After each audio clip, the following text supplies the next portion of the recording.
a stranger with a gun came upon 2 teens taking pictures under a rising full moon. But violence is only the beginning of this story. Sometimes I thought, there are no miracles. Yeah, there are, and this is a big one. I'm Amy Donaldson, and I've spent my career talking about how lives are undone by violence. The Letter is a podcast about how lives are remade. Follow The Letter at theletterpodcast.com or wherever you get your podcasts. In today's episode of Project Recovery. And December 29th, I remember being home and being up in the bathroom or whatever, taking a bath. And by this point, I've started dabbling in heroin too, right? I mean, I couldn't get high off of shooting meth anymore or whatever. So just to get high and get a different feeling, we were throwing in a little bit of heroin in there too and shooting meth and heroin at the same time.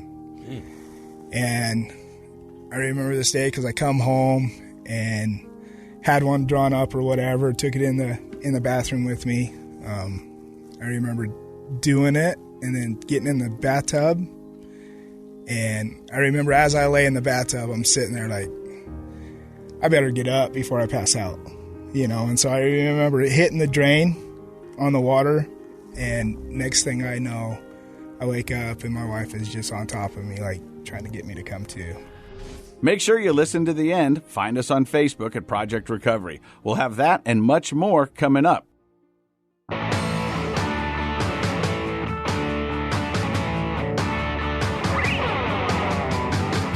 Hey, welcome to Project Recovery, a podcast about addiction, but more importantly, it's about recovery, and it's brought to you by our friends at knowyourscript.org. Matt, you can go to knowyourscript.org and find out what?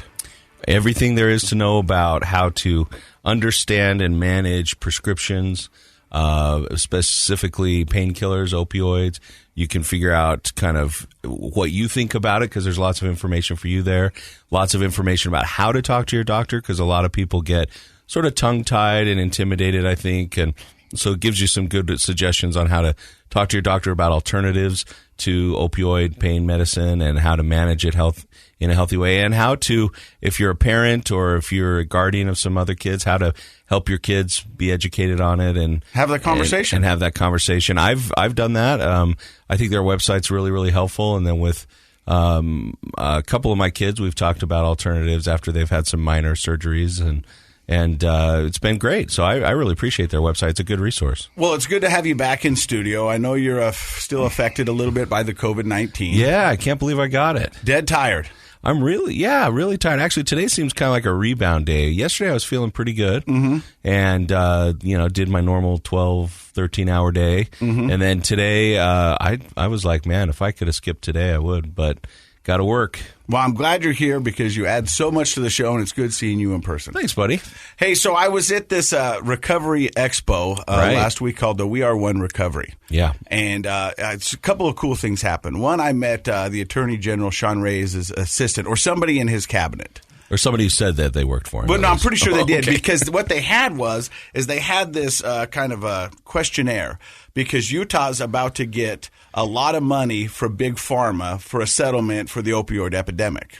Oh, I didn't know that. Yeah, so it was kind of, if you remember about 15, 20 years ago, Utah got a big lump money from the tobacco companies. Right. And so that kind of fueled helping you to quit and all the stuff that goes along with that. And so what she was there for, she was like, well, we're getting this big lump sum of money, so we want to know where it's best spent. And she goes, we're better than a recovery expo to find out where you think it was. So I will try to get the questionnaire and put it on our Facebook and let people talk about that. So that was kind of cool. So they wanted to know what people attending the conference, where they thought that money could go to do what? Like help educate people? Help, rehabilitation. Get recovery program, stuff all like of that. those. Okay, and cool. so that was kind of cool.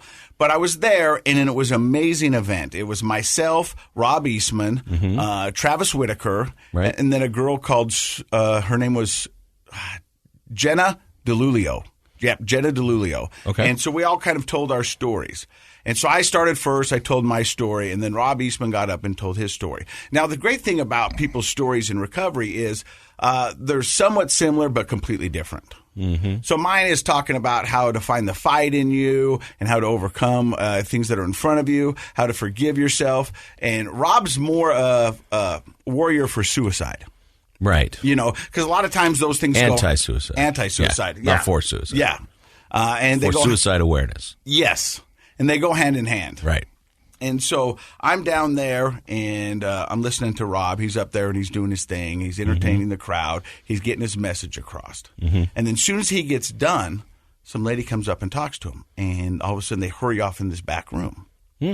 And so then I get back up on stage and introduce our next guest and keep the night rolling. Because you were the MC. I was the MC. Right. And just kind of keeping the night going. Well, I get a call the next day, and it's from Cole Thorpe, who's also been on the show. Right, Cole. Yep. Him and his wife, Amanda, put together this expo, and it was amazing. It was the best turnout they've ever had. They're already planning next year for May. Good. He goes, hey, do you got a second? And I go, yeah. He goes, did you hear what happened last night?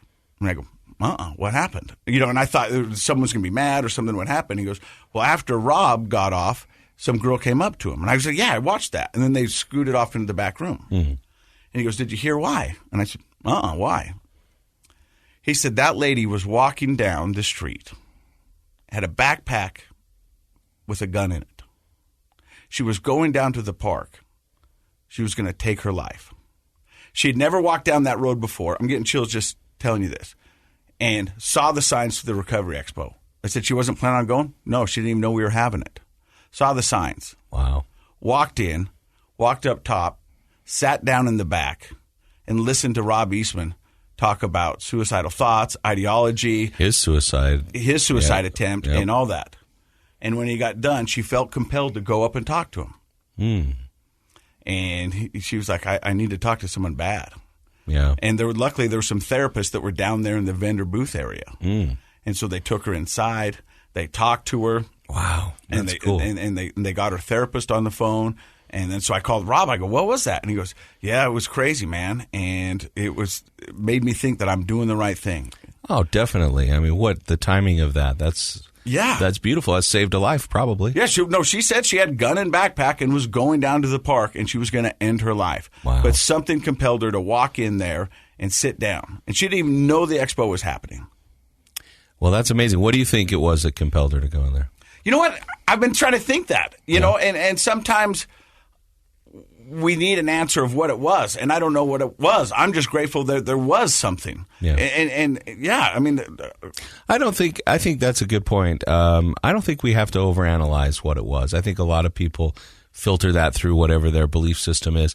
But whatever it was important, and it served a very, very important purpose, whether you want to call it energy or the universe or divine intervention. But the reality is that I think we all ought to get better at listening to those prompts and that feeling of where to go and what to do, because either you might be the person that needs it, like she did, or you might be the person that's providing something for somebody else, like Rob was. Yeah, I mean, what are the chances that Rob's going to be there, that she walks in and needs to hear that message right and at that she didn't right walk in too late, and it was somebody else talking. But she could have walked in on me and went like, "This guy sucks."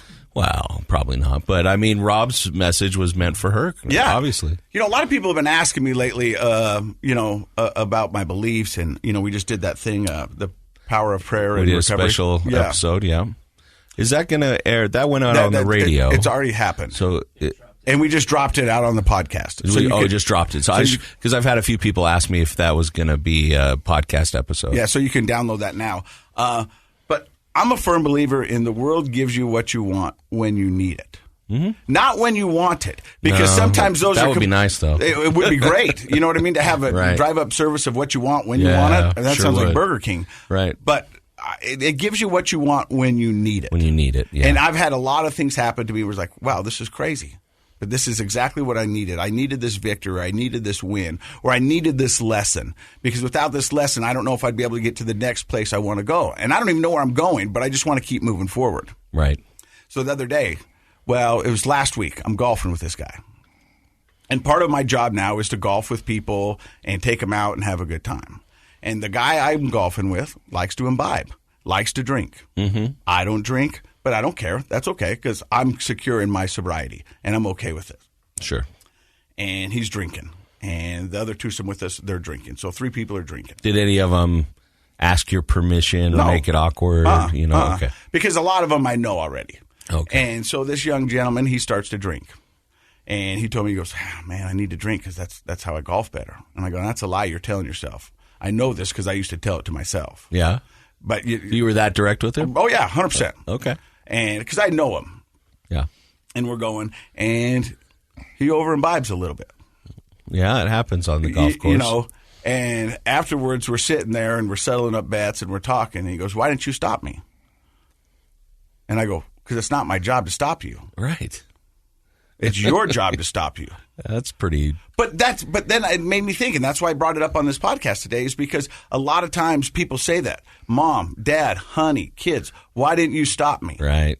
But it's not their job to stop you. No. It's their job to support you, to help you, to guide you. But they can't do it for you. You prompted him with your statement. I mean, you weren't ignoring him completely. You were saying, instead of saying, "Yeah, that's right, you golf better," and you didn't validate his alcohol. I was just that's a lie. Yeah, I know because I lived it. Right. So, I mean, what more does he want from you? No, and no, he's good, and I talked to him, and he's fine, and he apologized, and I go, I get it, I 100%. But that's common, right? People make other people responsible. But that's an addict brain. That they don't want to own it, they don't want to accept it. They'd rather pawn it off and blame it on everybody else. But the reality is, when your life starts to mess up, and it will, everybody's life does. Yeah. The only thing you can count on is that you're the one constant. That's true.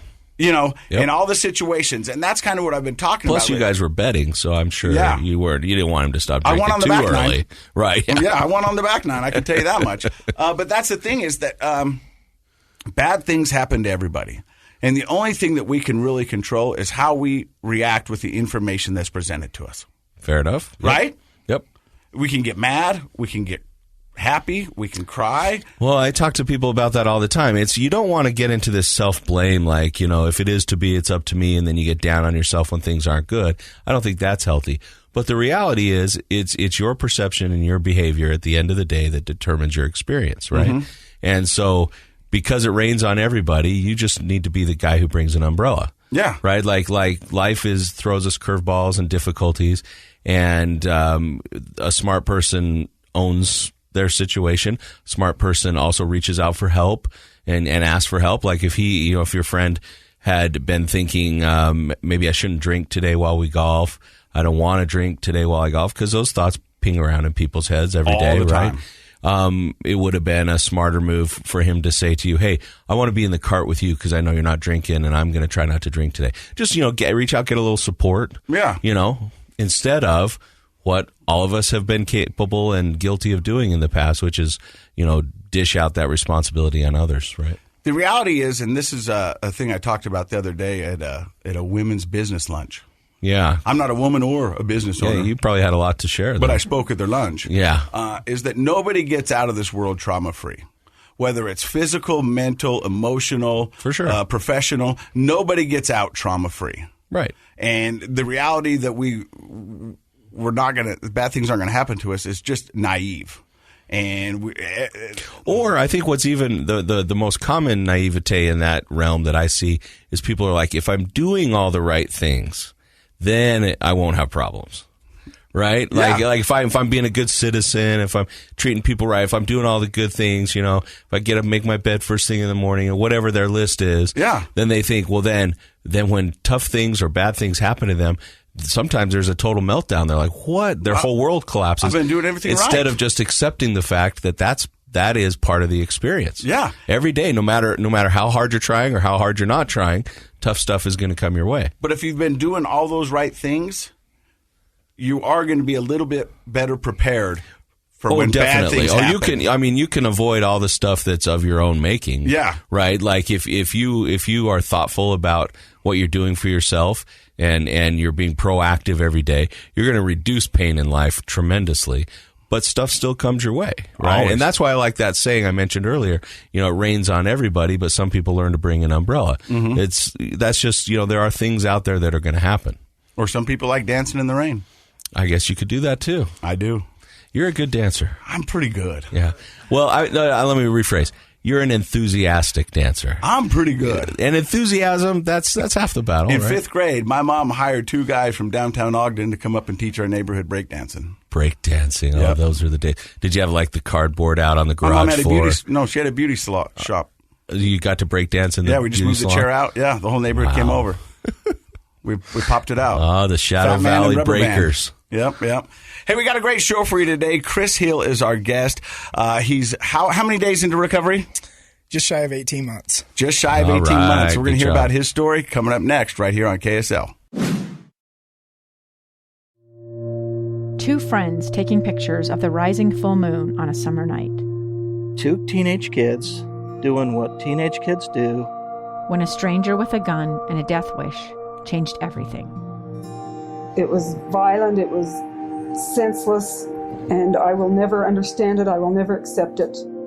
I'm Amy Donaldson, and unfortunately, we're all too familiar with stories about how violence shatters lives. But what we rarely see is how they are rebuilt.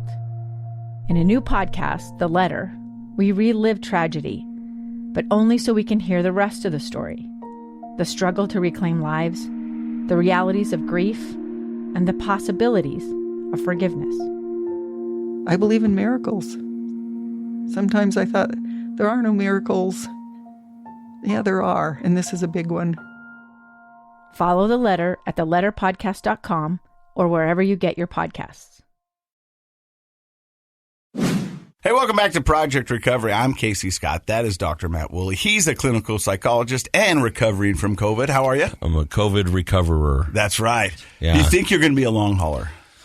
I sure hope not. And you actually had to explain that to me because I wasn't familiar with the term, but those are people that are struggling with long-term side effects of COVID. Right now, it's been well, I got the brain fog, obviously. Yeah. I was a little worried about that coming on today because I've had a little bit of word finding problems, which is really interesting to be like having that happen to yourself and observe it in yourself. But I've had that fatigue, but last Friday was my last day. So it's been less than a week of quarantine. Like I'm out of quarantine. I'm cleared to go back to work and, with a mask and protocols, see patients and all that stuff. But yeah, I'm pretty tired. Yeah. But yesterday made me hopeful. Today I'm kind of tired again. I feel like, give it a week and I'll probably be back to normal. Now you feel like everybody who listens to this podcast who's in recovery. Is that how they feel? A lot of it, yeah. Sure. I mean, bet. yeah. Some days are really good. Some days you feel like you took a step back, and then you just have to keep getting up every morning and pushing forward. Progress is not linear and consistent for sure. So you have to take it when you can get it. Our guest today is Chris Hill, and Chris Hill has been sober now for 18 months. He's reached out to me on Facebook, and then I run into him everywhere. I ran you into the We Are One Recovery Expo. I ran into you at the Weber State football game. We were talking before this started. We have a lot of mutual friends, but we've also got one thing in common, and that's that we both went to Pinnacle Recovery. Okay. The only difference between me and Chris is Chris got a tattoo of Pinnacle Recovery on his arm. Did he really? Show him real quick, buddy. Let's see. Yep, that's the house. Of the house, yeah. That's the house I stayed for 45 days. Really? He stayed there for 30. We're going to find out more about his story a little later on through the podcast, but where does the story of Chris Hill begin? Born in Memphis, moved out to Utah in 85, so age of 5 or whatever. My uncle was in the Air Force, got my dad a job on base to get my dad out of sticky situation back home. Mm-hmm. So moved out here and been out here ever since. Grew up in Roy. Okay. Brothers, sisters? Got 2 brothers and then an adopted sister later on in life. Yep. So I'm the middle of 3 brothers growing up. And what was childhood for you like, Chris? Childhood for me was fun. It was cool. A lot of sports growing up. Played baseball, basketball, football. Excelled in all 3.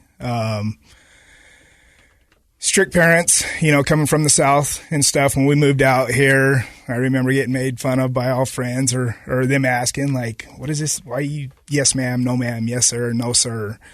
I was like, well, that's just how we were taught. It's how we were brought up. In fact, if I don't say it to your mom and dad, I'm getting beat by my dad. So, just raised with manners. And yeah, it's interesting when I'll meet somebody once in a while who you can just tell, even if the accent isn't there, the yes, ma'am, yes, sir, very, very well ingrained in the Southern culture, especially Texas, Midwest, that kind of area. Yep. Right? Yeah. And it's just I kind of like it, though. I like it, though. I think that's interesting because back in the day when we grew up, Casey, you didn't call your friends' parents by their first name. Nuh-uh. It was Mr. Smith or Mrs. Anderson or whatever, or the LDS brother or sister, but there was that respect, right? Right. And nowadays people are like, hey, Matt. And I'm like, hey, you're like 12. What do you know what I mean? Oh, yeah. My daughter's friends call me Stussy. And I was like, why do they call me Stussy? And they thought that was your name. And so now everybody just calls me Stussy. And you know what I do? Yeah. Hey, guys. Yeah.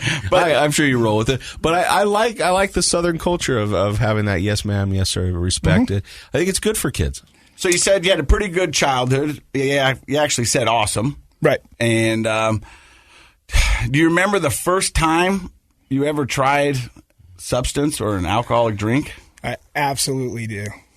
Well, substance, yes. Alcoholic drink. I mean, my dad was a drinker growing up, alcoholic. And so, we'd snuck in and had a beer of his or whatever multiple times growing up or whatever. Mm-hmm. But substance, really, yeah. Would you say your dad was an alcoholic? Absolutely. Like he drank too much? Is that Absolutely. what you're saying?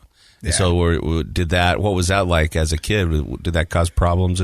Some days it was good, some days it was bad. I mean, looking back now, I feel like we're kind of a product of our environment and stuff. And so, looking back at my dad and his upbringing and where he grew up and everything, I mean, Mobile, Alabama, strict parents and everything, it makes sense of why he did a lot of the stuff he did. Mm. Like, even though I may not agree with our upbringing or his idea of our upbringing, it makes sense. Well, I think what you said is very true. Like in many, many ways, we are a product of our environment. Mm-hmm. And it's interesting when I talk to people, sometimes people will say this or that behavior is genetic, right? Right. And a lot of the times the answer is no. It's just so ingrained in your patterns of thinking and behavior and what was modeled to you growing up that you feel like you don't have a choice but to behave or act in a certain way. But the reality is it's just that those early life experiences, the home you lived in, the neighborhood you lived in, whatever the prevailing culture was, things start to feel automatic, and because that's just how the world is for you. I mean, you look 20 years back and you go, how did you think I was going to turn out? Right. You know what I mean, let's really just put it up on a storyboard. You drank and all this other stuff. How did you think it was not? And I'm not saying that's not always the case. There's always an exception to the case. But we've had many people who sit down on this podcast who say, I wanted to be the one to break the chain, to break the cycle, and exactly. do different. And I know the science, and we do consider alcoholism as an example. It is a disease, and there are genetic and heritable predispositions that run in families, and so that's all true. But that we shouldn't ignore the fact that the other thing that runs in family are behavior and modeling. And modeling. Your whole life growing up, if alcohol was part of every event, why would you assume that it wouldn't be part of every event in your adult life as well? I mean, it just seems, it's like, well, I wear socks with my shoes. That's just what I do. Yeah. Right? And so when a person has kind of a moment of clarity, often caused by some sort of crisis or trauma in their life, that's often when they say to themselves, I want to break that pattern. Some people say that when they're young because of trouble in their home growing up, and they somehow put two and two together that the drugs or the alcohol are the underlying reason why our family struggles. Sometimes it's their own struggle when they're older, adolescent, young adult. But when you have that insight, you realize, man, what I can do to break that, I can't change my genetics, but I can change my behavior, and that's very powerful. My modeling. Yeah, and then you can model something healthier to your kids. That's right. So you say you remember sneaking drinks from your dad as a kid, you and your brothers, I assume? And even being offered them from my dad and stuff. Yeah, so. It was like, hey, I mean, I'm not throwing my dad under the bus, but I remember when I was at a certain age, I was like, hey, Dad, can I have a drink? And he begrudgingly would let me. You're like, okay. But it was almost a reward. Well, what was the original Vacation where? Yeah. He sits down with Rusty and he goes, "Can I have a drink?" And Rusty pounds the beer. He's like, "That was me." Good talk, Dad. Yeah, good talk, Dad. But was alcohol your DOC? No, nope. And so, where does your DOC come in? I mean, drug of choice for me was meth. I mean, even as much as I hate it, and I hate hearing myself say that, I mean, that was it. You know, I don't like to judge a book by its cover, but sometimes I can tell when we have our guests come in and go, okay, this is opioids, this is heroin. I don't see you and see meth. Right. Well, good. I mean, I did weed. First time I smoked weed was over the summer of 6th and 7th grade. Not by choice, really. It was my best friend's older brother. I wake up one morning, and he's kneeling on top of me, you know, like, hit this. You're not getting up until Really? you hit this. So he was forcing you. He was. We yeah. haven't had that story very often. Yeah. He was, and you know, at the time, Do you think it was funny, or was he like on a that's rage? just him. Yeah, I mean, I don't want to throw out a name, but anyone that knows him, I mean, that's just him. That's him, you know. And so I remember hitting it a couple times or whatever, and getting up and making my way to the front yard and grabbing onto the tree. Like, you'd have been 12 years old. I mean, yeah, lightweight, Yep. So that was the first, you know, substance I ever taken or anything. Did you like that feeling? I did not like that feeling that day. Yeah. But I know by time, even going into 7th grade or whatever, I was partaking in weed, you know, more regularly. And then it kind of caught on. And I mean, my parents divorced in between 8th and 9th grade. And, you know, chose to go with my mom, as did all 3 brothers at the time. And just for the freedom, right? I mean, my dad's strict and I guess you can say abusive or whatever, you know. Well, let me ask you this, though. I'm not challenging that your dad was strict, but I want to know, was he strict but inconsistent? Because that's the case with a lot of really strict parents, is you never know when they're going to, like, ignore you, and then sometimes they come back and they're really strict, and that's really tough for kids to handle. I would say with me, he was pretty consistent. Okay. And I would say out of the 3 brothers, I kind of had it made, you know, and I don't know if it was, I think a lot of it was mainly just how good I was in sports and stuff. And so, and my dad was my coach in all 3 sports up on base growing up and stuff. And so, you know, I got the praise from him. I got the praise from mom, you know, and my older brother had a different dad, but was adopted by my dad, you know, before I was born or whatever, after I was born or whatever. But it seemed like my dad was really, really hard on my older brother, and then really nice on my younger brother. And then my mom always sided with my older brother, you know, just to kind of combat how bad my dad was. To level the playing field, if you will. Yep. And then mom kind of was short with little brother because dad favored little brother. And I was in the middle, and I had it the best out of all 3, you know, but it was still like, I don't know. I couldn't watch him at times the way my dad was with my older brother. Just made me hate my dad and made me not want to be like that, you know, ever or what. So you had it pretty good. Your parents get divorced. You're in 8th grade. Mm-hmm. You guys decide to stay with your mom, you say, because a little more freedom. Yep. She worked rotating 12s. And so, you know, she was home half the time, it seemed like. I mean, she's awesome. My mom is one of the most amazing people on this earth. You know, she did what she could raising 3 kids growing up and provided well, you know, considering. But having that freedom and kind of being in the scene of already, you know, by 9th grade, dude, it was weed, it was mushrooms, it was acid, it was all that. I mean, that seems quite a bit for a 9th grader. Yeah. I was a mature 9th grader. I would like to think. I don't know if maturity has anything to do with that, but it seems like a lot to be going with. Yeah, but I think it's also sort of a product of that age, that early adolescence is a lot of impulsivity. Yeah. You know, a lot of thrill seeking.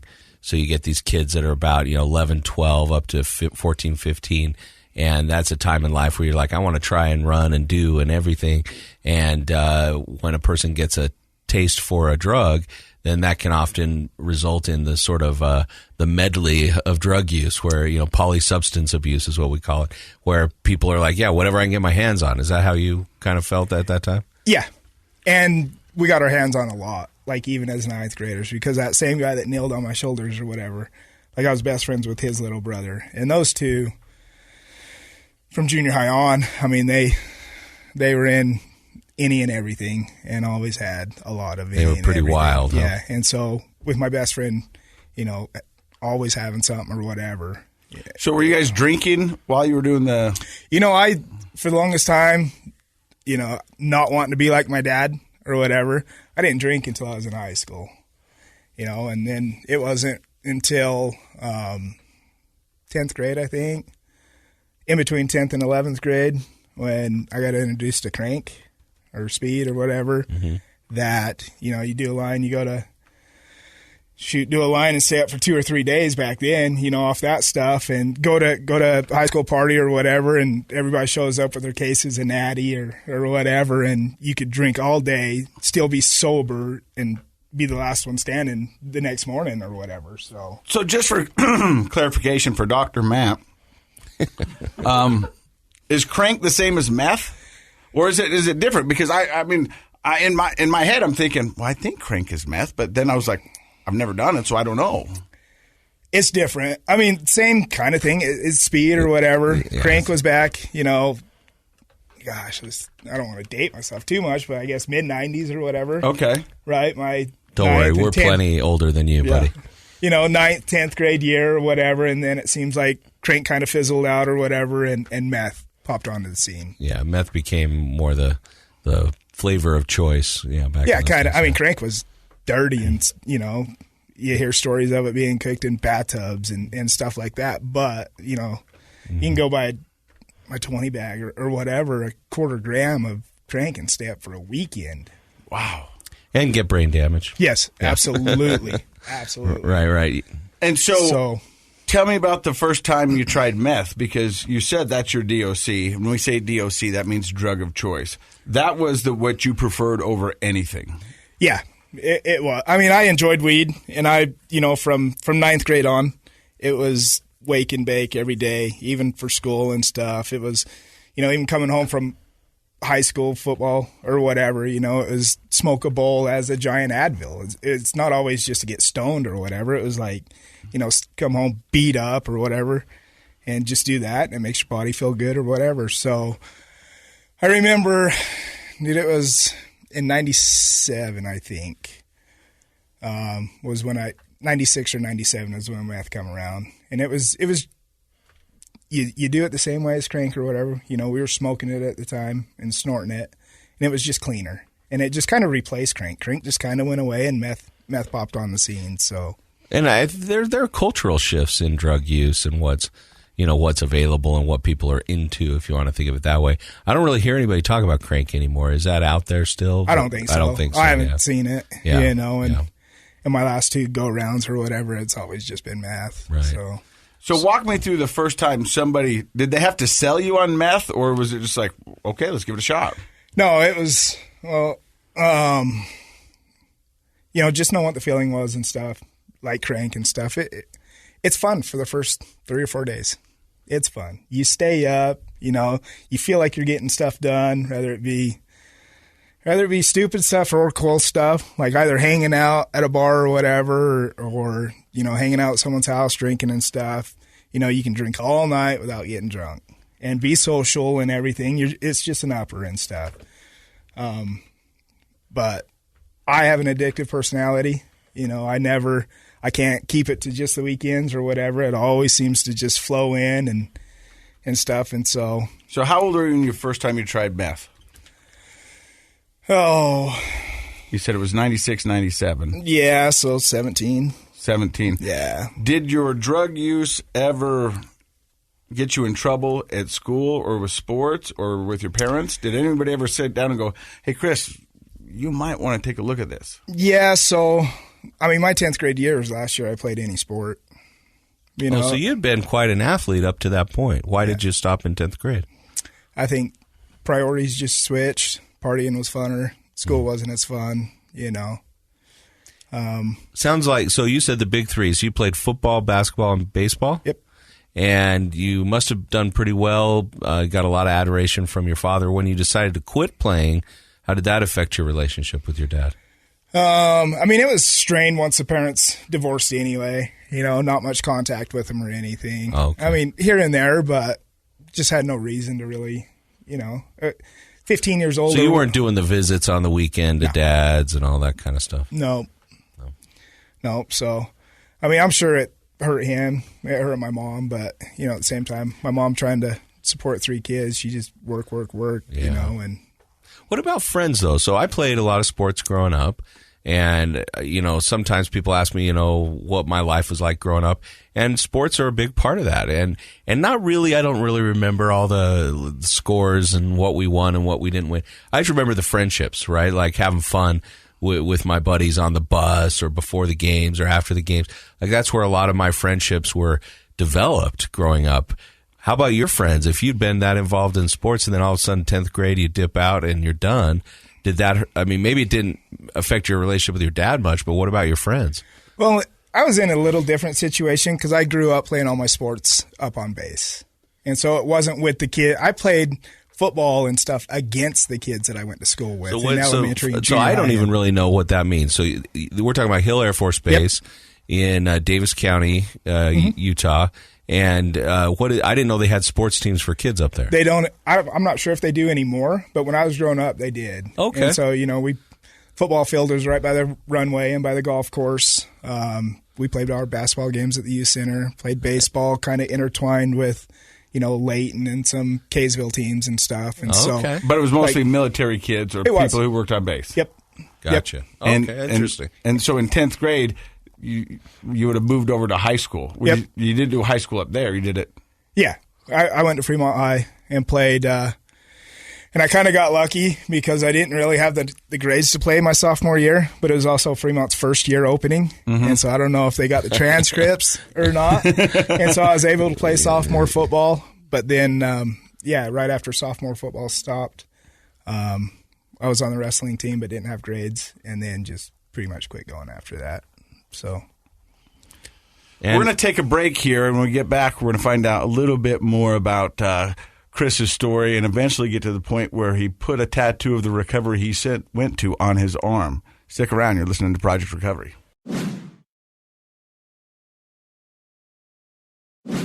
So, Chris, by your own admission, you stopped sports after 10th grade because you didn't have the grades. You found the party life more entertaining, and you got more a priority, and all that. Tried meth when you're around 17.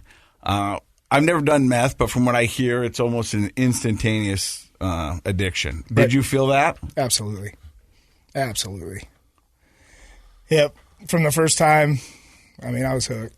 Do you remember what it made you feel? Or because a lot of times on the podcast we'll have somebody go, this was the first time I felt whole or not afraid or felt like I was the person I was meant to be. Did it do any of those things for you? Or were you more of a guy who goes, it just made me not feel, and that's what I liked? I think it was just fun. I think it was fun at first. I'm not one in the early days or whatever. This last go around, absolutely a lot of the doing and stuff was not to feel the shame when I look in my kids' eyes, not that. But early on, it was just fun. And it's interesting that he says that because a lot of people ask me about mine, and there are people that get into an addiction without a trauma. Sure. That at first you did it just because it was fun. Right. That's sensation seeking, especially when you're 17. You just want to have a good time. Meth has been described to me by many, many people as just a feeling of euphoria. Just like, I just feel amazing. And like you said, stay up for 2-3 days at a time. Which sounds horrible. That sounds horrible to me. But if you're feeling euphoric, you don't want it to end. If you just feel like you're on top of the world and you have all this positive energy. So I think when people first try meth, it's not just the power of the drug, which is very, very strong and can create addiction just biologically very quickly for people. But I think it's that feeling of just a positive, happy, euphoric energy that gets people coming back for more and more. It's kind of a double whammy, unfortunately. Now, throughout this podcast, you've mentioned a couple of times this time or this time or this time. So after you started meth at 17, how long did that run go for? Just about a year that time. I remember it was 97, so my senior year. Got in a big fight with my mom and actually picked up the radio receiver and threw it at her. As soon as it left my hands, I started crying, and I'm like, I'm done. Let's go. I'll go wherever you need me to go. Were you guys fighting about your drugs? I'm sure. Yeah, I'm sure. But that was so shocking to you that you would do that, yes. Throw that at your mom, that it was like an instant kind of awareness that I need help. Yep. And so did you go get help? I did. I went to out to LDS hospital where I slept 6 out of 7 days I was there, and then come home and made it from 97 to like 04 without doing it, or 03. A good 6-7 year run. Mm-hmm. And then what made you try it again? Ran into some buddies, right, and it looked fun. You know, the lifestyle. I think sometimes the memory goes, right? Yeah. Like you get so many years into not using something, and what you start to remember is selective. Mm-hmm. And so when you get the opportunity, you're kind of like, oh, yeah, I might want to feel that way again. And I think there's also some sort of power of going, I've kicked this once. This time's going to be different. Sure. Now, I know as an addict that this time isn't going to be. The arrogance of it, the arrogance. Right. This time isn't going to be different. But there's a lot of people who take it out for another run going, well, I've got this new knowledge, this new education. I'm older now. I'm older, yeah. wiser, you know, and I'm just going to do it on the weekends or, you know. Just this one time. Just this one time. You know, sure. I've got this. And so you said it just looked fun. Yeah, it did. And, you know, at this time I was... 24 years old or whatever. Great job up on base. Had my own house, you know, toys, cars. Were you married at the time? No. Nope, not married. Single dad at the time. I had full custody of my oldest boy. Mm-hmm. And so, I mean, yeah. And then just hanging out. You know, so when you live that lifestyle or whatever as a single dad, you know, and then you see your friends that don't have kids and stuff out going to the bar and partying and staying up and, picking up chicks. Yeah. You know, and that's a little unusual for a 24-year-old guy to have sole custody of his child, right? So you probably didn't have a lot of friends in that same position. If they did have kids, they might have had a spouse there to help take care of the kids, but you were on your own. Yeah. And I mean, I had my first kid young. So I had Skylar when I was 15 years old. 15? 15. Oh, wow. Okay. Yeah. And now, you know, and when I had him or whatever, I was your normal 15-year-old or 16-year-old, you know, still just out playing and stuff. So I really didn't become a father probably until he was 4 or 5 years old. Well, and developmentally, that's one of the many reasons why it's tragic in a lot of cases for people to have kids when they're in their mid to late teens, because you're still a kid yourself and you're just not ready to take on that responsibility. At what age, though, did you get full custody of your son? I think it was 5 or 6 years old. So you were just like 20, maybe 21, something like that? Yep. Mm-hmm. And so I had the job up on base, bought a house, everything, was able, you know, and it was a mutual agreement between the mom and I, you know, it's just better opportunities, better upbringing and everything. She didn't feel like she could provide those things. And she was already, I don't know if she was remarried or not, but I think she already had another kid or two at the time too. And I was like, you know. And was she your age? She's a year younger. You're younger? Yeah. Wow. Okay. So. Wow. Yeah. Yeah, that's what were we doing when we were 14, you know, watching cartoons and stuff? I was trying to finish. You were breakdancing. I was breakdancing and trying to finish the last level of Super Mario Bros. Right. That's a tough one to get Princess 8.1. Yeah. So that was the level. I know, 8.1. Yeah, okay. You know who you're talking to. I know what you're talking about. Yeah. And then, so you're 24, you try it again. Did it escalate quicker than you thought it was going to? Yeah. It did. You know, I can sense you're getting a little, like, this isn't easy for you to talk about. It's not bad. I mean, just looking back, I should have saw the signs or whatever, but you don't when you're in it. And I'm not only do I have the addictive personality, I'm also not the type to, like, just go buy $50 bags at a time.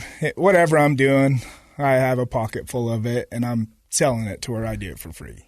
You know, this isn't bragging or boasting and or what, but you're an all-in kind of guy. I've always had connections of, you know, I mean, and so, you know, probably 2, 3, I bet 2 months into it, you know, I've already got quarter pound and then slanging it myself and just knee deep in it. You know, that's why I love the saying, and it's so true. You know, you pick up right where you left off because, you know, I bet 3 weeks into it, I was as bad as I was on my worst day in 97. Wow. You know. And so how long did this run go for? For about a year and a half was all. And then I ended up getting busted and getting into drug court. So. And you were selling and distributing at that point. Yeah.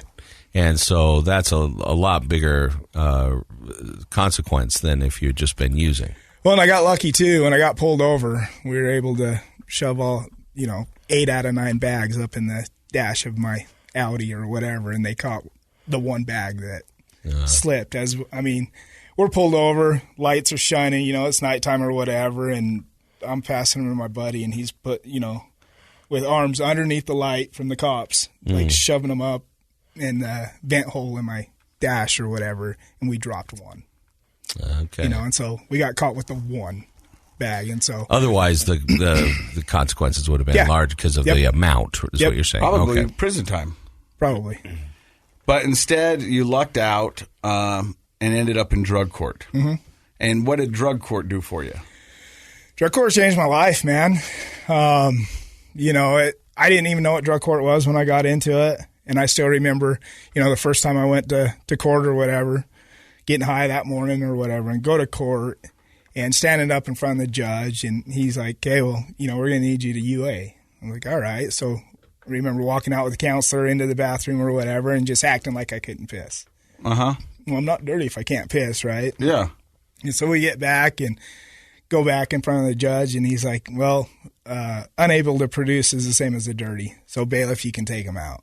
And so I think I ended up doing just 2 days in jail and getting released to Page at the time, which was a residential spot in Ogden. I'm pretty sure it was just affiliated with drug court. Well, there was people in there also that wasn't in drug court or whatever, but just a day or two in jail was enough for me to realize, like, I cherish my freedom, and I am smart enough when I get in trouble to do what they tell me for as long as they tell me to do it.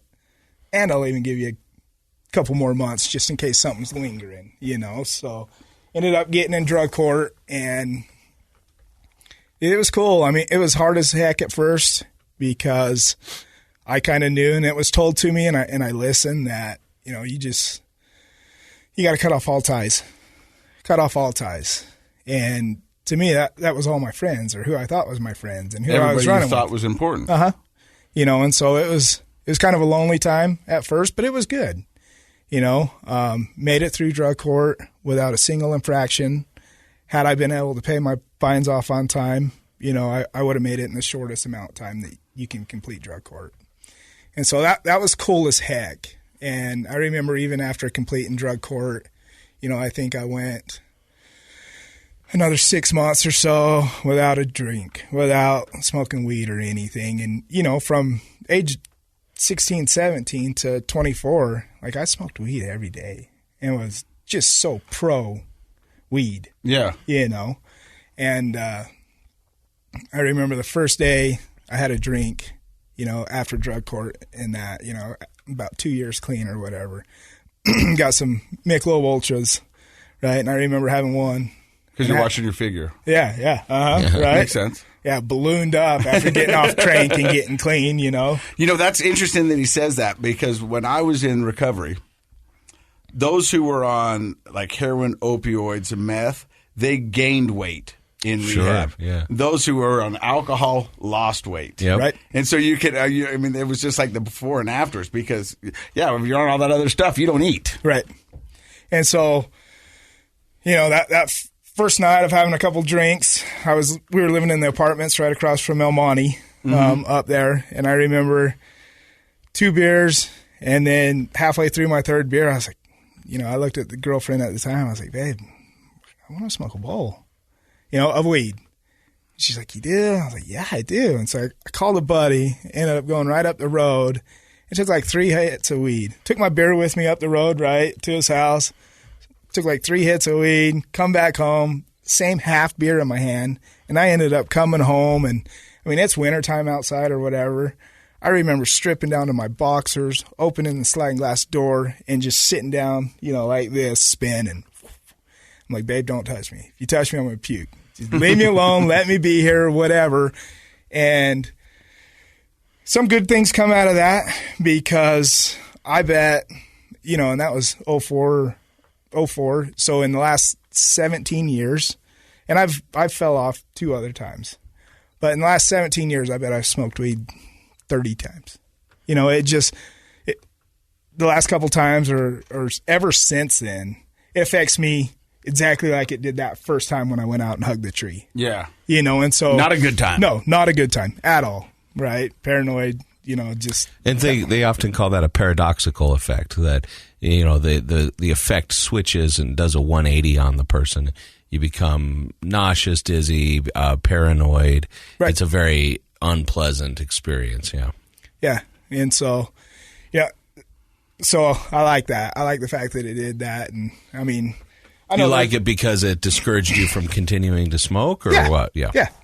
It's kind of a natural way of turning you off of it, huh? And I know there's a lot of good out there, I think, that can come with weed and people and stuff. Well, we're learning a lot more about it, for sure. Yeah. And so I'm not against weed or people that smoke it. It's just not for me, and more so now that, I have 3 more kids and being responsible and stuff, it doesn't have a place in the workplace too. I know I got to be responsible and keep a job, and right. Getting high on weed is not going to trump being responsible. So doesn't fit in the plan. Right. So after drug court, you have that moment of sobriety. Then you drink some Michelob Ultra, go up and get a bowl. And you said some good things came out of that, but also some bad things. What happened? Drank a little bit throughout that whole time, and I've never drank to get drunk. It would be come home from work, have a cocktail, a rum and Coke or whatever, and go to bed. And those weren't even daily. On the weekends, maybe have 3 or 4 social. A responsible alcoholic, maybe. It may be referred to, even though, like I said, never really drank to get drunk. And do I look at myself and my history as, am I an alcoholic? Absolutely. Learning what I've learned in recovery, and just by definition, sure, absolutely. And so, made it from 04 to 09 without touching meth. So another good little 5-year run or whatever. And how does your friend Meth come back in the picture? I don't even know if I could tell you the day or the instance or what it was, but I don't know. It got you. It got me. And at this time, are you married? Nope, still not married. Still only have the 1 kid. But it got me and got me for about a year. And what year was this? 09. 08 to 09. Because then I got busted again in 09. And this one wasn't drug related. It's doing something stupid. But it got me into Dora in Davis County. And once again, I am smart enough when I get in trouble to do what they tell me for as long as they tell me to do it. Because, this time I did, I think, 2 days in jail or something, but then 69 days work release. And it's just the fact of not sleeping in my bed at home and sleeping in a dorm of 30 other guys. Mm-hmm. I don't like that, I like I like my own bed where my girlfriend's at and stuff. And so sounds like a bad summer camp. Yeah. Right. So how did this affect your job on base? I'm just kind of curious, like these. Well, things. And so I got let go in 04 when that did. Ended up getting back on up there. And then up until 09, I believe I quit that time.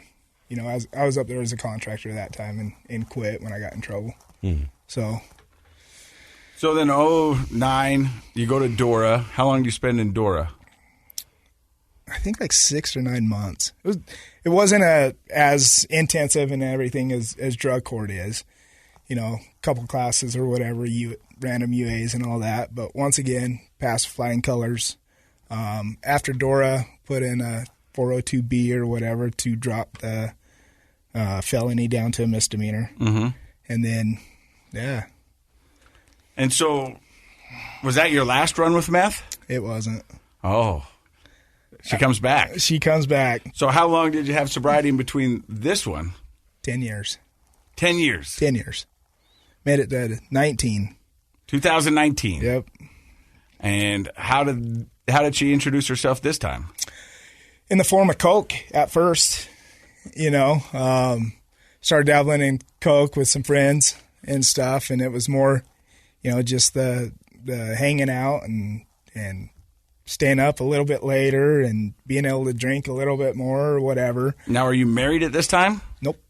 Still single? Or no, I am married this time. Yeah, I got married 9, 10, 11. Okay. So after Dora and after I cleaned up and stuff, by this time I got 2 kids with my wife now. The kids were born in 04 and 05.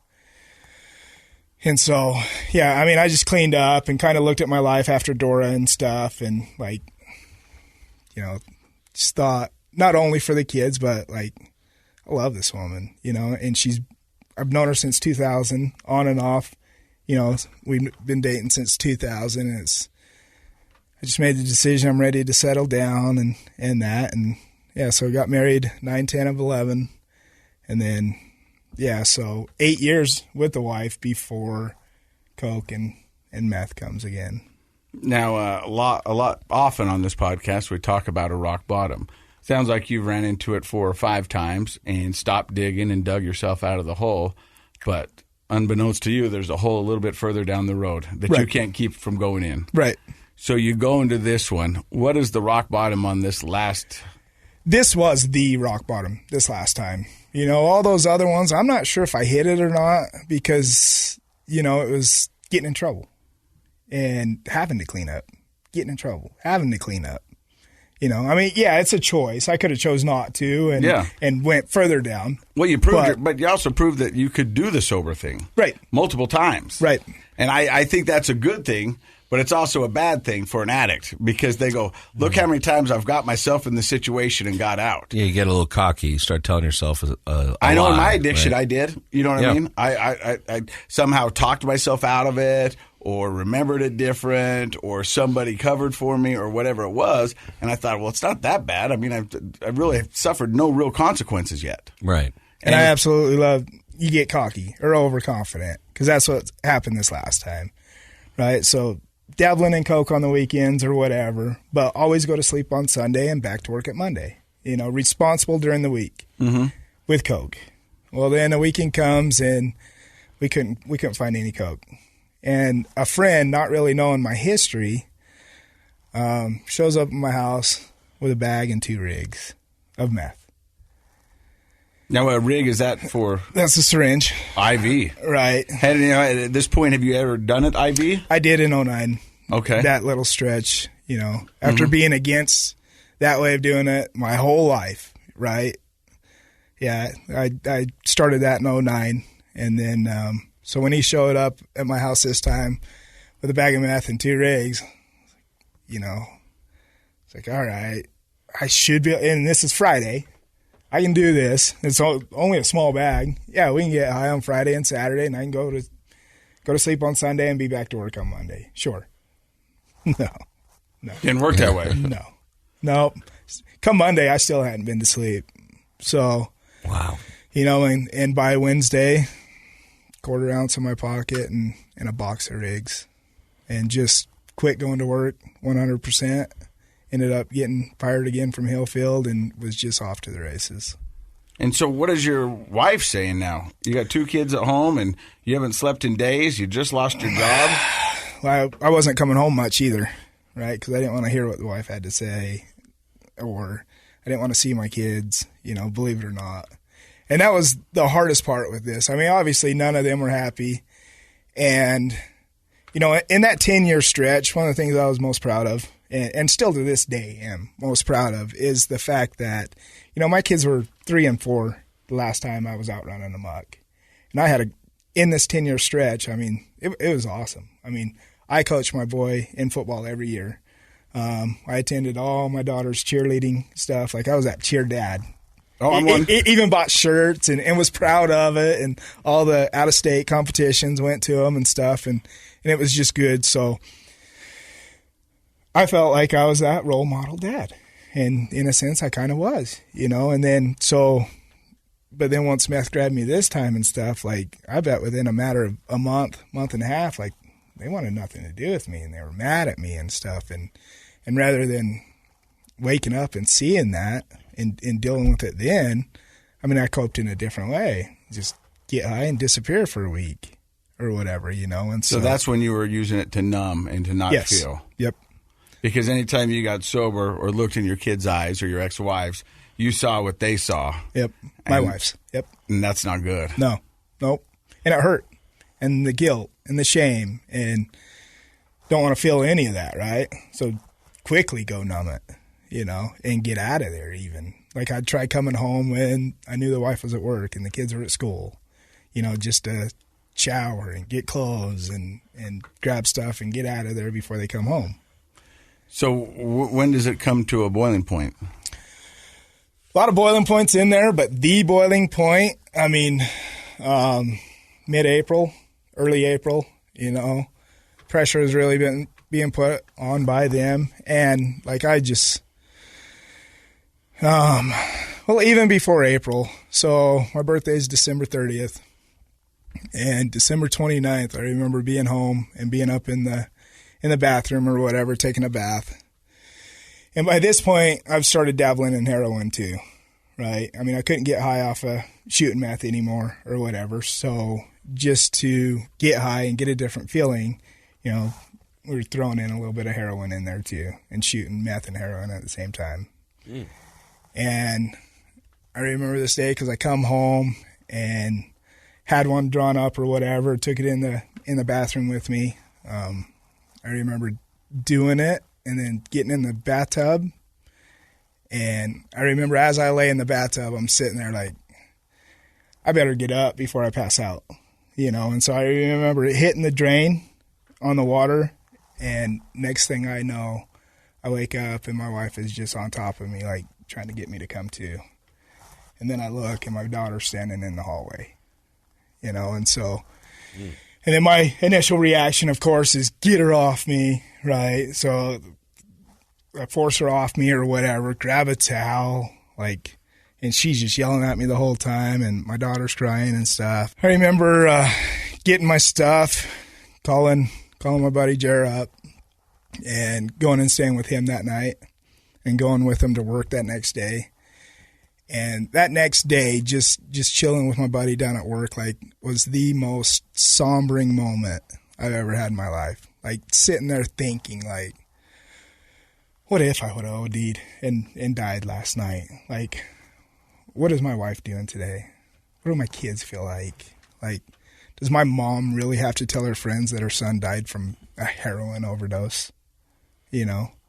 And it was the longest, most sombering day that I've ever had in my life, you know? And crazy thing is I didn't do heroin again until mid-March, you know, for a couple months. I probably stayed off meth for a day or two, but then just went right back out. You know, just didn't want to. So you had this sort of almost like a vision, a premonition. You really spent the day kind of perseverating on the idea of like how it would have affected your whole family, how tragic that would have been. And that's the power of addiction. You're right back at it a few days later. Yep. Huh? Yeah. Even something like that, my daughter seeing that and stuff wasn't enough to get me to quit. It was enough to get me to quit heroin for 3 months, right? But then go out and just right back in it.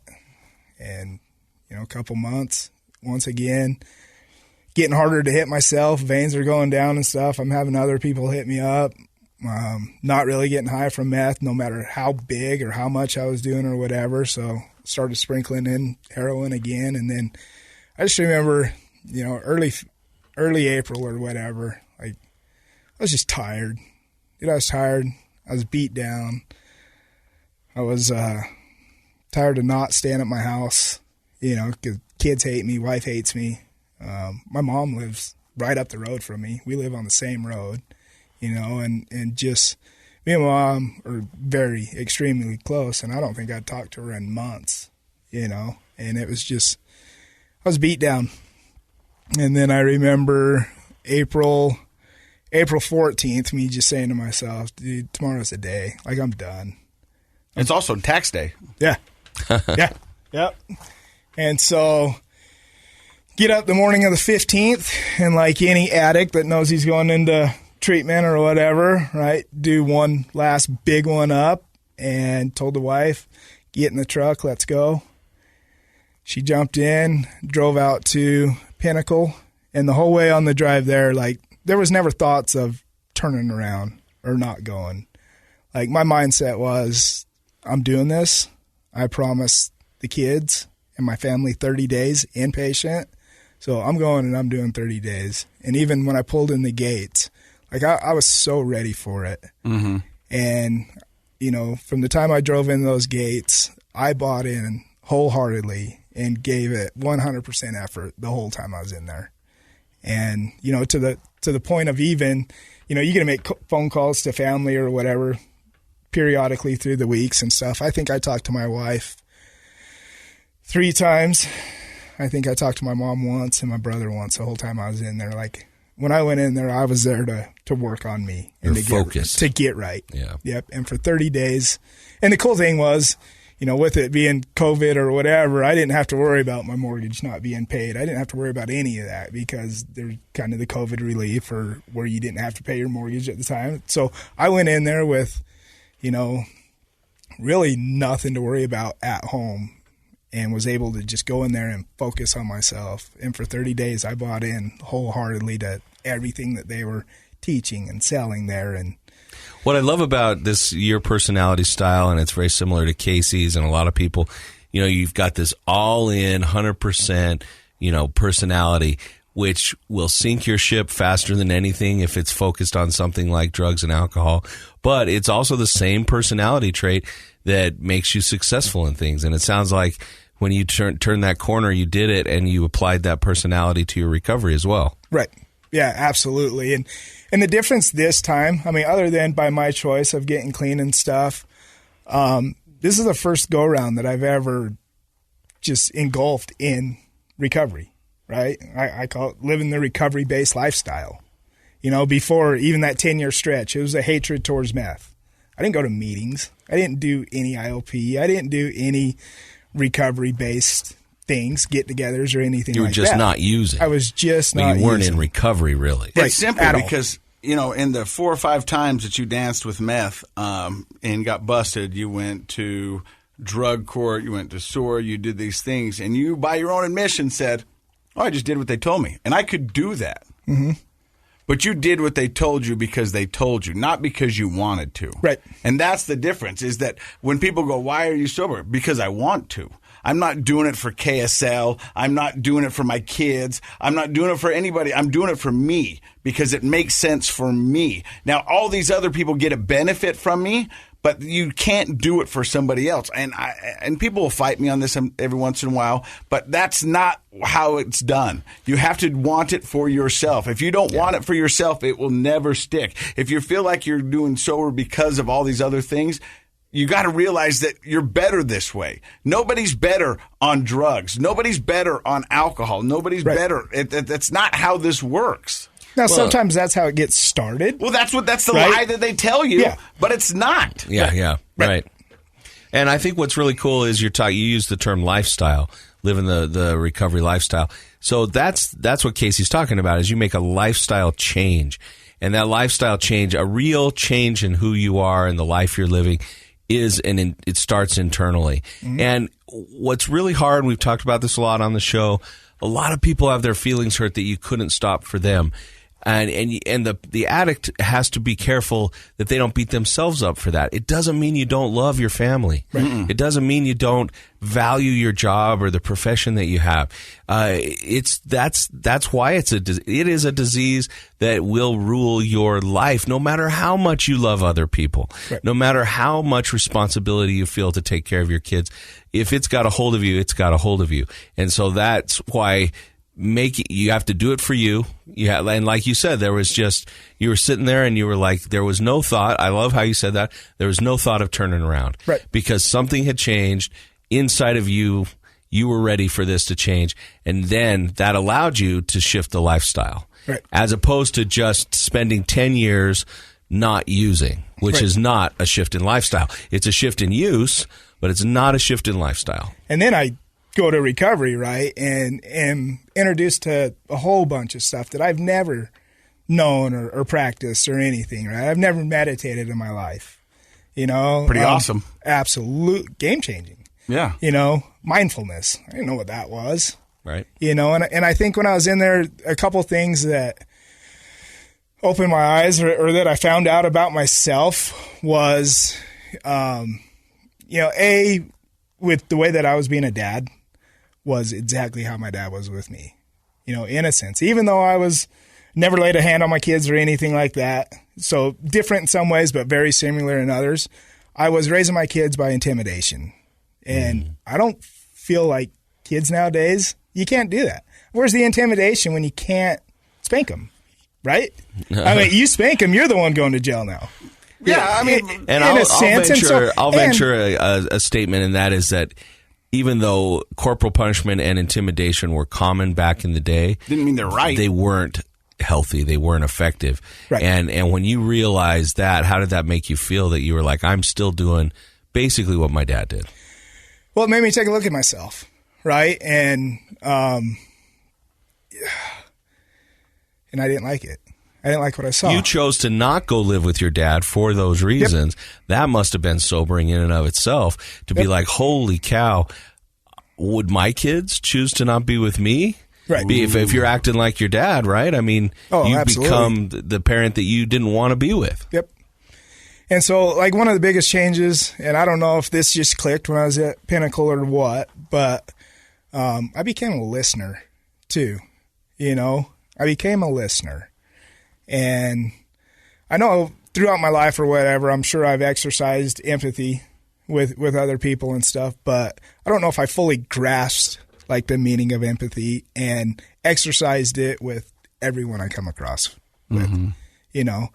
And those two things, becoming a listener, empathy with everyone I come across, like, it's been life-changing and for the better, you know. So how are your kids and your wife now?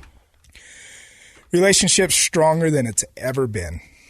Now, did it happen day one? No. And I knew this coming home, right? Like, I wasn't afraid to come home to my older brother, who could still wrap me in a pretzel to this day. I wasn't afraid to come home and see my mom, who, by her own admission, is just a mean old Southern woman. She's got a heart of gold, right? My wife's, she's got some fury in her, right? Puerto Rican in her, so I wasn't afraid of that. Dude, the one person I was afraid to come home and see was my daughter, right? And I played that out like so big. You know how we like to play things out and make them bigger than we thought and stuff. And so I knew I wasn't, even as much as I wanted to come home to hugs and kisses from the daughter and wife and stuff, like, I knew that I had done some damage, right? And that things weren't going to happen on my timetable. And I was all right with that. Like, I took my responsibility for what I had done in that 12-month hiatus, right? And so coming home, I still remember, I can't remember if it was the first night or the second night. Like, I walk in my daughter's room, and I was just like, hey, can I have a word with you? And she's like, I was like, babe, I'm going to sit down. Right? And I sat down, and I spilled my guts to her. Like, and I still remember exactly how it started. Was you did not deserve what I did the last 12 months. You're not responsible for it in any way, shape, or form. Like, 100% on me, and for that, I'm sorry. I know you're mad at me, and I get it. It's understandable, 100%. I just want you to know that I'm going to do my best day in and day out to show you that I love you, that I care for you, that I want the best for you, and that I'm changed. You know, and I bet it was only a 15, 20-minute conversation, but it was one that needed to happen, and it was a great start. And, you know, ever since then, like, I have few goals in life, but the main ones are just to become a better human being, right? And do the next right best thing and lead by example.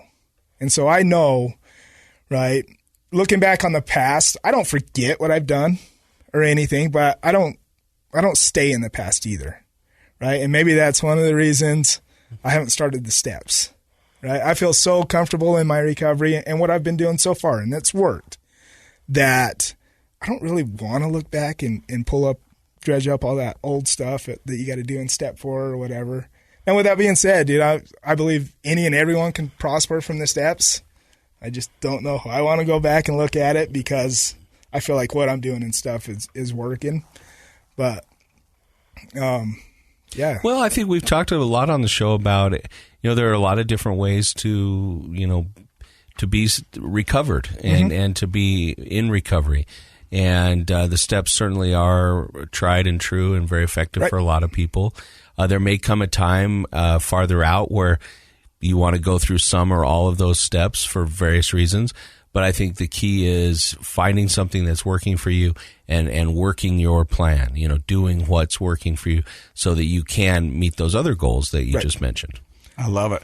Dr. Matt, I appreciate Chris stopping by and sharing his story with us. It's been an amazing story and one I think that our listeners will really relate to. But if you had to do a takeaway from Chris's story, what would it be? A takeaway from the story. My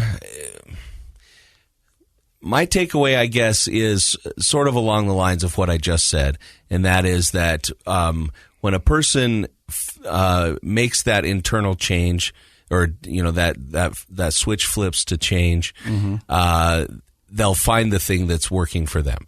They'll find programs and methodologies that help them reach their goals because they want to be different.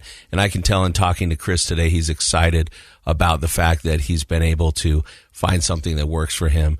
To see a big, burly, tough guy with a killer beard light up when he talks about mindfulness and meditation and his daughter. Wow. That's a guy who's growing, That's what recovery looks like. That is exactly what it looks like, becoming that best, well-rounded version of yourself. And so I sincerely appreciate Chris coming on, and I feel like uplifted from listening to his story today. The thing I like about Chris's story is, multiple times throughout his story, he talked about moments of sobriety and where he got to it from drug court or DORA or whatever else got him to that sobriety. But when the switch flipped, like you said, is when he wanted to do it for himself. By his own admission, and those are things that I could do. I can do anything for a short period of time. I could do it's like a diet. You know why diets don't work? Because it's not a lifestyle change. Right. Anybody can lose 15 pounds in a month for that cruise, but if they don't change their lifestyle, that 15 pounds is going to come right back on. Right. And so you have to make a lifestyle, and that's what I like about Chris's recovery now. It's a lifestyle. I've seen him out and about. I know he's doing great things at the SOAR and our friends Dustin Hawkins. He went through Pinnacle, and those are places that mean a lot to me and have done a lot for the community. And I think that you're passing it on and you're sharing your story, and I think that's why recovery looks so good on you, my friend. I think you're doing wonderful things, and thank you for stopping by. No, absolutely. Thank you for having me. And don't forget, Project Recovery is a KSL podcast, and it's brought to you by our friends at knowyourscript.org. We love you, and we mean it.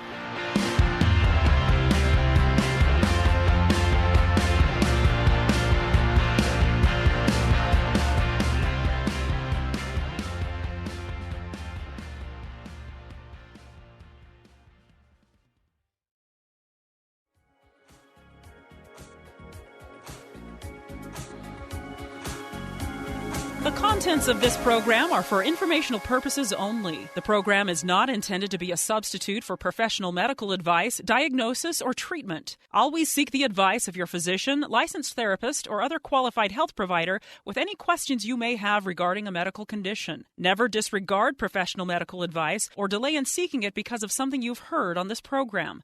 KSL does not recommend or endorse any specific tests, physicians, products, procedures, opinions, or other information that may be mentioned on the program. Reliance on any information provided on the program is solely at your own risk.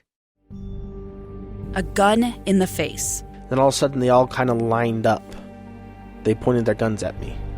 And this is the point where I thought, I'm going to die today. Started 2 years of horror for an American in Venezuela. They said, you need to give us your phone and get ready because you're coming with us. I'm Becky Bruce, and I spent a year researching and piecing together Josh and Tammy Holt's story about their ordeal in a notorious prison. That's when everything started to turn bad. We had another pound on the door. Boom, boom, boom. And there was the police once again. You can binge all of the episodes of Hope in Darkness on KSLpodcasts.com or wherever you get your podcasts.